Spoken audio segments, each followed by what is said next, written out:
সিরাজগঞ্জ পৌর এলাকার হোসেনপুরের এই বাড়িটি সাবেক রাষ্ট্রপতি জিয়াউর রহমান হত্যা মামলার অন্যতম আসামি মেজর অবসরপ্রাপ্ত মোজাফফর হোসেনের। বাড়িটিতে কেউ না থাকায় এখন পরিত্যক্ত।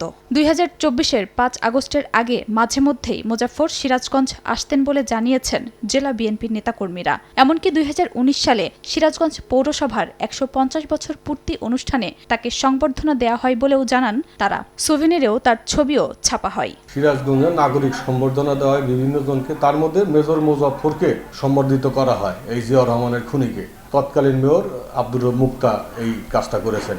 জেলা বিএনপির ছাত্র বিষয়ক সম্পাদক খোরশেদ আলম মিন্টু জানান, 1997 সালের নভেম্বরে দলীয় কার্যালয়ে বসেছিলেন তিনি। তখন হঠাৎ খবর আসে রাষ্ট্রপতি জিয়াউর রহমান হত্যায় অভিযুক্ত সাবেক সেনা কর্মকর্তা মোজাফফর হোসেন হোসেনপুরের আল মাহমুদ সড়কে নিজ বাসায় অবস্থান করছেন। খবর পেয়ে দলীয় নেতাকর্মীদের নিয়ে সেখানে যান। তখন বাসার সামনে দাঁড়িয়ে থাকা মোজাফফর কৌশলে নিজেই তার বাসা দেখিয়ে দিয়ে পালিয়ে যান। AKS অর্জন করলো গিনেস ওয়ার্ল্ড রেকর্ডস।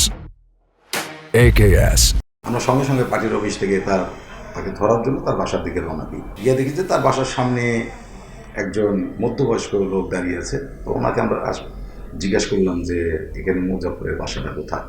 আসলে মুজাফফরকে আমরা ওইভাবে চিনতামও না। উনি অত্যন্ত ঠান্ডা মাথায় আমাদেরকে মুজাফফরের বাসাটা চিনিয়ে দিলেন। তখন আমরা জানতাম না উনি মুজাফফর।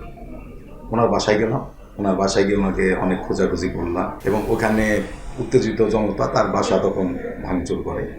এর মধ্যেই পুলিশ আসে 3 ভ্যান, এসে আমাদেরকে বেধড়ক মারধর করে এবং ওখান থেকে ছত্রভঙ্গ করে দেয়। বিএনপির প্রতিষ্ঠাতা শহীদ প্রেসিডেন্ট জিয়াউর রহমান হত্যায় অভিযুক্ত মোজাফফরের সর্বোচ্চ শাস্তি নিশ্চিত করে সিরাজগঞ্জকে কলঙ্কমুক্ত করার দাবি জেলা বিএনপির সাধারণ সম্পাদকের। শহীদ জিয়ার এই খুনিকে ফাঁসির আওতায় নিয়ে এসে সিরাজগঞ্জকে কলঙ্কমুক্ত করবেন। আমরা সিরাজগঞ্জবাসী তথা বিএনপির সকল নেতাকর্মী শহীদ রাষ্ট্রপতি জিয়াউর রহমানের এই জঘন্যতম খুনের ফাঁসি চাই। দীর্ঘ 45 বছর পর পলাতক মোজাফফর হোসেনকে 15 জুলাই বনানী ডিওএইচএস-এর একটি ফ্ল্যাট থেকে গ্রেফতার করা হয়। সময় সংবাদ, সিরাজগঞ্জ।